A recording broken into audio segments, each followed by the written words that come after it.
Obstajajo običajne stvari, ki so videti preproste z našimi očmi, vendar ko jih povečamo ali pogledamo pod mikroskopom, naenkrat izgledajo nenavadno. v tem videu si bomo ogledali različne videze stvari pod mikroskopom. Številka 15. Skrita gora na igli. Ko jo pogledamo s prostim očesom, je konica šivalne igle videti zelo gladka in zelo ostra. Videti je kot skoraj popolna konica, ki lahko prebode tkanino z zelo malo sile, toda pod mikroskopom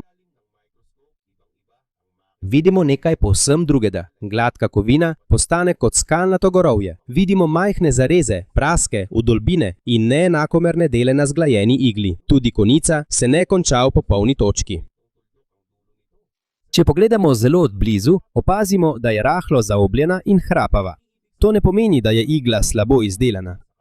Še vedno je veliko ostrejša v primerjavi z vlaknom blaga. Da pa povečamo, se izkaže, da ima tudi najmanjša stvar napake, ki jih naše oči ne morejo videti. Enako velja za nož in žiletko. Rob, ki je videti raven in gladek, ima v resnici majhne zobce, razpoke in praske. Med uporabo rezila se vedno več delov upogne ali obrabi, zato je britvica videti še vedno v redu, lahko pa še vedno postane topa. Pod mikroskopom jasno vidimo, tako se tanek rob postopoma uničuje. Številka 14. Drobne kljukice na ješku.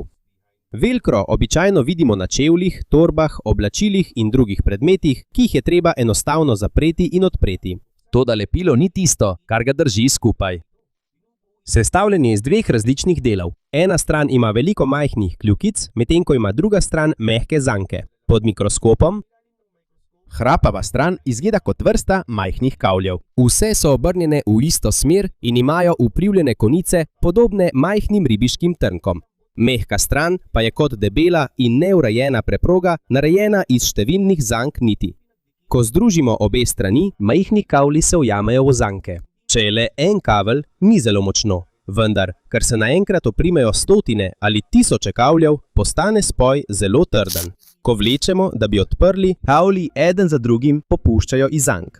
To je razlog, zakaj slišimo tisti znani zvok, ko ločimo ježka. Ta ideja se je začela leta 1941. Švicarski inženir Georges de Mestral je opazil, da so se mu bodice ali trnasti plodovi rastlin prijeli na oblačila in na dlako njegovega psa. Ko je te bodice pogledal pod mikroskopom, videl je, da so polni majhnih kavljev, ki se zataknejo v vlakna tkanine in dlake.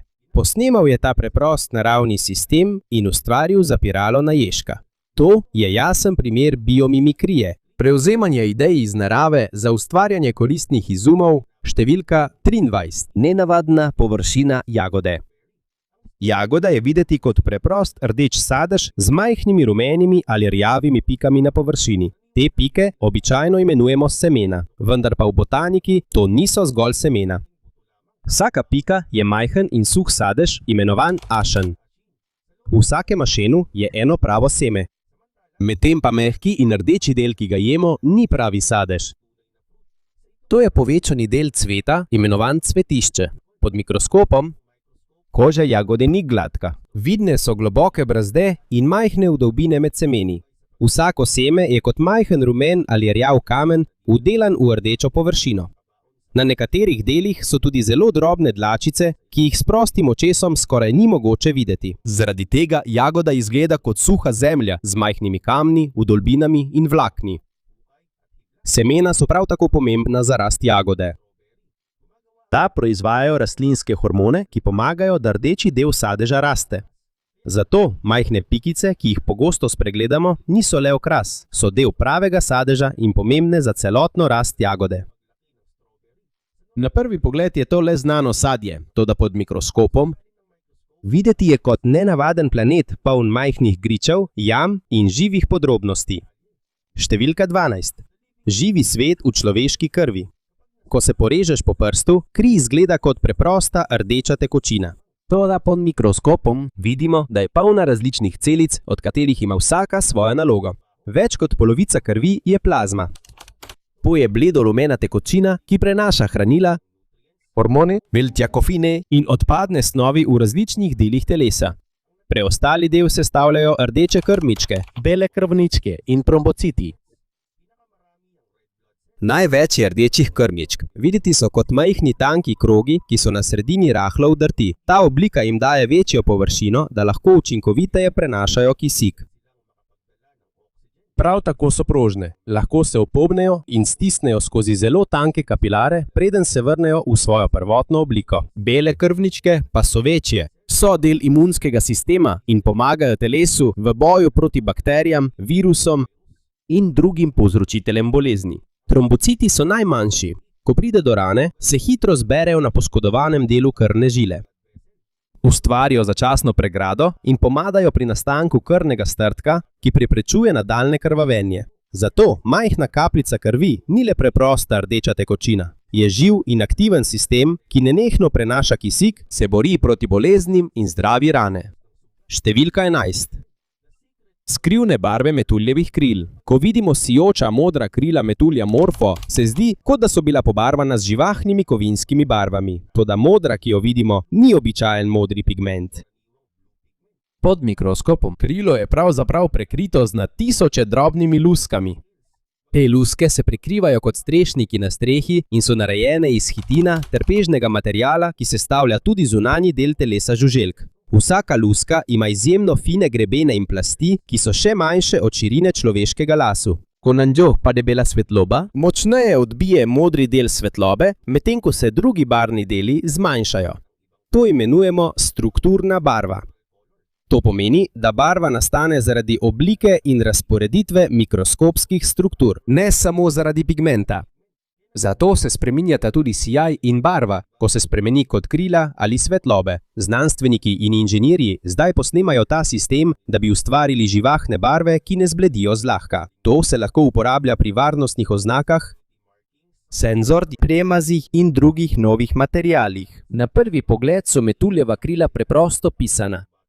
Toda pod mikroskopom lahko vidimo izjemno majhne strukture, ki nadzorujejo svetlobo in ustvarjajo barve brez običajnega barvila. Številka 10. Skrite kristalne oblike soli in sladkorja. Čeprav sta sol in sladkor drug ob drugem v kuhinji, sta si pod mikroskopom popolnoma različna po videzu. Običajna sol je narejena iz natrijevega klorida. Ko se oblikuje v kristal, se natrijevi in kloridni ioni razporedijo v kubični vzorec. Zaradi tega je veliko zrn soli videti kot majhne škatlice. Morda vsako zrno ni popolno zaradi drobljenja in predelave, vendar pa so še vedno vidni ravni robovi in vogali, ki so skoraj pod kotom. 90 stopinj.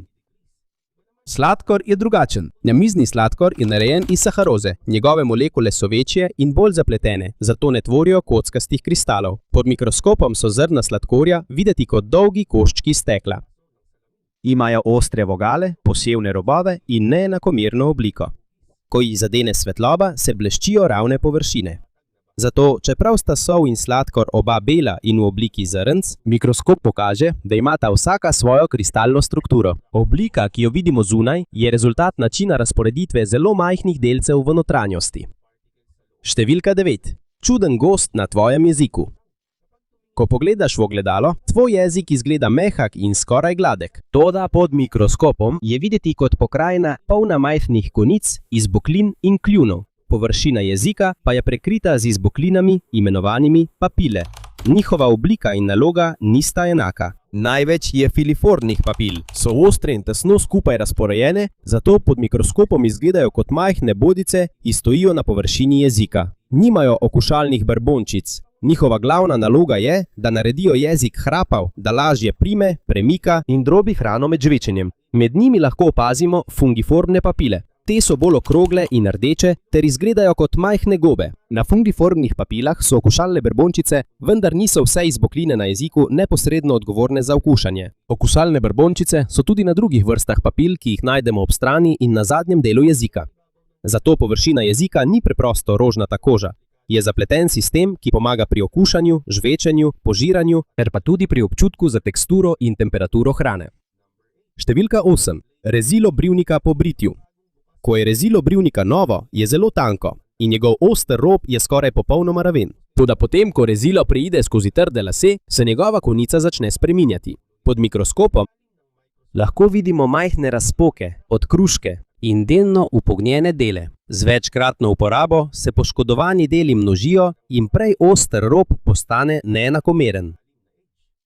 To je presenetljivo, saj so lasje mehkejši od jekla, vendar pa so po raziskavi inženirjev z MIT-ja majhni deli rezila lahko počijo, ko las zadene šibek del kovine pod napačnim kotom. Ni treba, da izgine velik del kovine, da bi se britev skrhala. Dovolj je, da se poškoduje izjemno tanka oblika roba. Ko se poveča število odlomkov in razpok, je rezilo težje prerezati lase in bolj vleče ali draži kožo. Zato topa britev ni le rezilo, ki se postopoma obrablja. To je tudi rezilo, ki na mikroskopski ravni izgublja svojo pravilno in enakomerno obliko. Številka 7. Majhni svetovi, skriti v cvetnem prahu. Cvetni prah je kot droben rumen prah, ki ga najdemo na cvetlicah. Toda pod mikroskopom vidimo, da vsako zrno nima enake oblike. Nekateri cvetni prah je okrogel in poln ostrih bodic, drugi so podolgovati, trikotni ali imajo majhne luknjice in črte na površini.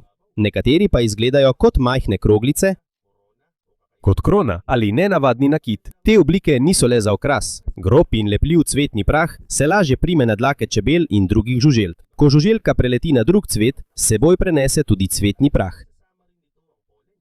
Drugi cvetni prah pa je lahek in gladek, da ga veter lažje odnese. Cvetni prah ima tudi močan zunanji sloj, imenovan eksin. Ta ščiti notranjost, medtem ko se cvetni prah prenaša na drug cvet. Ko pride na pravi del, lahko zraste pelodna cevka, ki je potreben za nastanek semena. Cvetni prah se uporablja tudi pri nekaterih preiskavah. Ker je mogoče določiti rastlino, iz katere izhaja, lahko cvetni prah, ki ostane na oblačilih, čevljih, vozilu ali na nekem mestu, pomaga pri sledenju, od kod je nekaj ali nekdo prišel. Na prvi pogled je to le navaden prah. Toda pod mikroskopom vsako zrno cvetnega prahu ima svojo obliko in sistem, ki pomaga pri nenehnem razmnoževanju rastlin. Številka 6. Skriti dragi kamni v pesku. Ko pogledamo na plažo, vsi zrnci peska izgledajo enako, toda pod mikroskopom vsako zrno ima lahko svojo barvo, obliko in izvor. Pesek ni ena sama vrsta materiala. To se nanaša na velikost majhnih delcev, ne na to, iz česa so narejeni. Lahko izvirajo iz drobljenega kamna, mineralov, skolk, koral ali vulkanskega materiala. Na nekaterih plažah je večina peska iz kremena. Na vulkanskih otokih lahko najdete črne koščke bazalta ali vulkanskega stekla. Druge pa so beli peski lahko sestavljeni iz drobnih delcev koral in školjk morskih živali. Če jih povečamo, so nekatera zrna prozorna kot kristali. Druga so rdeča, zelena, roza, jantarna ali črna. Nekatera so gladka, ker jih valovi že dolgo časa vrtinčijo, medtem ko so druga ostrejša, ker so se šele pred kratkim odlomila od kamnine. To pomeni, da lahko pest peska vsebuje na tisoče drobnih delcev iz gora, vulkanov, reke in oceanov. Oddaleč je tole običajna plaža, toda pod mikroskopom je videti kot zbirka drobnih, dragih kamnov, od katerih ima vsak svojo zgodbo. Številka 5. Glasba vrezana v vinilno ploščo. Vinilna plošča ne shranjuje glasbe kot digitalno datoteko. Zvok je vgraviran neposredno na njeno površino. Obstaja zelo dolg spiralni utor, ki se začne blizu zunanjega roba plošče in se v krogu nadaljuje vse do sredine. Na prvi pogled je utor videti kot tanka črta. Toda pod mikroskopom lahko vidimo zelo majhne valove in spremembe na njegovih robovih. Ti vzorci so fizična oblika posnetega zvoka. Ko se vinil vrti, igla ali stilus sledi utoru. Stilus se premika in vibrira glede na majhne spremembe v utoru. To gibanje se pretvori v električni signal. Nato se ta signal ojača in predvaja prek zvočnikov kot glasba ali glas. Gibanje utora je manjše v tihem delu posnetka. Večje je, kadar je zvok glasen. Vzorec se razlikuje tudi glede na višino tona, instrumente in glasove, ki zvenijo hkrati. Zato se pod mikroskopom zdi, kot da vidiš glasbo, ki je postala fizični vzorec. Preden to sploh zaslišiš na zvočnikih, vsaka pesem je že vrezana kot izjemno majhno gibanje na površini vinila. Številka 4. Površina človeških las, ki je videti kot strešniki. Ko jih pogledaš s prostim očesom, en sam las je videti gladek in raven. Toda pod mikroskopom lahko vidiš, da je zunanjost prekrita z majhnimi, prekrivajočimi se celicami kot strešniki na strehi. To imenujemo kutikula. Ko so lasje zdravi, so kutikule lepo urejene in prilepljene na lasno steblo. Ker je površina enakomerna, bolje odbija svetlobo, zato so lasje videti sijoči. Če pa se poškodujejo zaradi močne toplote, kemikalij ali ponavljajočega se drgnjenja, se lahko nekatere kutikule dvignejo, razcepijo ali celo odpadejo. Zaradi tega so lasje hrapavi, suhi in se zlahka vozlajo. Razcepljene konice so pod mikroskopom še bolj očitne. Namesto enotne in urejene lasne vlaknine se konica razcepi kot stara vrv, ki se postopoma razpleta. Ko se enkrat razcepi samo lasno steblo, tega ni več mogoče trajno popraviti. Izdelki za lase lahko začasno zgladijo njihov videz, vendar je rezanje poškodovanega dela najbolj neposreden način za odstranitev razcepljenih konic. Številka 3. Zamrznjena umetnost v snežinki. Na prvi pogled sneg izgleda kot drobna bela zrnca, toda pod mikroskopom ima vsak snežni kristal podroben vzorec, kot da bi bil izklesan v ledu. Snežinka nastane, ko se vodna para oprime in zmrzne na zelo majhnem delcu v oblaku, na primer na prahu ali cvetnem prahu. Zaradi razporeditve vodnih molekul, ko zmrznejo, ima ledeni kristal običajno šestkotni ali heksagonalni vzorec. Medtem ko pada skozi oblak, se nanj še naprej nabira vodna para. Njegova oblika je odvisna od temperature in količine vlage, skozi katero gre. Lahko postane tanek plošček. Dolga igla ali razvejana oblika, podobna majhni zvezdi. Ni lahko najti dveh zapletenih snežink, ki bi bili popolnoma enaki. Vsaka gre namreč skozi drugačen zrak, temperaturo in vlažnost med nastajanjem. Skoraj enake pa so 6 krakov ene snežinke, ker hkrati doživljajo spremembe v okolici. Zato snežinka ni preprosto zamrznjena voda. Je zelo majhen zapis pogojev v oblaku, skozi katerega je šla. Številka 2. Miniaturno mesto znotraj mikročipa.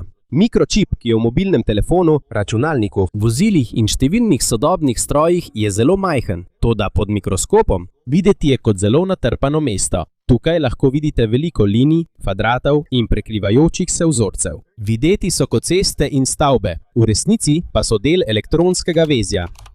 Med najpomembnejše dele tega spadajo tranzistorji. To so majhna elektronska stikala, ki nadzorujejo pretok električnih signalov. Povezujejo jih zelo tanke kovinske linije. S pomočjo številnih tranzistorjev, ki se hitro odpirajo in zapirajo, čip izvaja izračune in navodila, ki jih naprava potrebuje. Strukture naprednih čipov so izjemno majhne, zato običajni način tiskanja ni dovolj. Pri izdelavi nekaterih sodobnih čipov se uporablja ekstremna ultravijolična litografija oziroma EUV litografija s svetlobo, katere valovna dolžina je približno 13,5 nanometrov. Ime 3 nanometrov ali 2 nanometra. Tudi ne pomeni, da je to dejanska velikost vsakega tranzistorja. To je ime generacije proizvodne tehnologije. Za naše oči je tole preprost kos silicija. Toda v njegovi notranjosti je zelo zapleteno vezje, ki lahko obdela ogromno informacij v le nekaj sekundah. Številka 1. Mikroskopski vodni medved. Tardigrada je zelo majhna žival, bolj znana kot vodni medved. Večina jih je manjših od 1 mm. Imajo okroglo in kratko telo, 4 pare nog ter majhne kremplje na vsaki nogi. Pod mikroskopom videti so kot majhen in počasen medved, ki hodi v vodi. Običajno jih najdemo v lišajih, zemlji, sladki vodi in morju. Niso nesmrtni, vendar so znani po tem, da lahko nekatere vrste prenesejo izjemno težke pogoje. Ko se okolje izsuši, lahko tardigrada skrči in zloži svoje telo, da postane tun. V tem stanju njihov metabolizem postane izjemno nizek in lahko ostanejo neaktivni, dokler se voda ne vrne. Ko se ponovno navlažijo, se lahko vrnejo v normalno stanje, če niso bili preveč poškodovani. Prav tako je bilo dokazano v vesoljskem poskusu leta 2007, da je nekaj tardigrad preživelo po izpostavitvi vakuumu in drugim pogojem v nizki zemeljski orbiti. Vendar to ne pomeni, da lahko vsi preživijo v vesolju brez omejitev. Njihova odpornost je odvisna od vrste, dolžine izpostavljenosti in ali so v aktivnem ali suhem stanju. To je razlog, zakaj je tardigrada edinstvena. Pod mikroskopom izgleda kot preprosta risana žival, vendar ima sistem preživetja, ki ga znanstveniki še vedno preučujejo. V svetu, ki ga naše oči ne vidijo, je to opomnik, da ima lahko celo najmanjše bitje zelo zapletene in osupljive sposobnosti.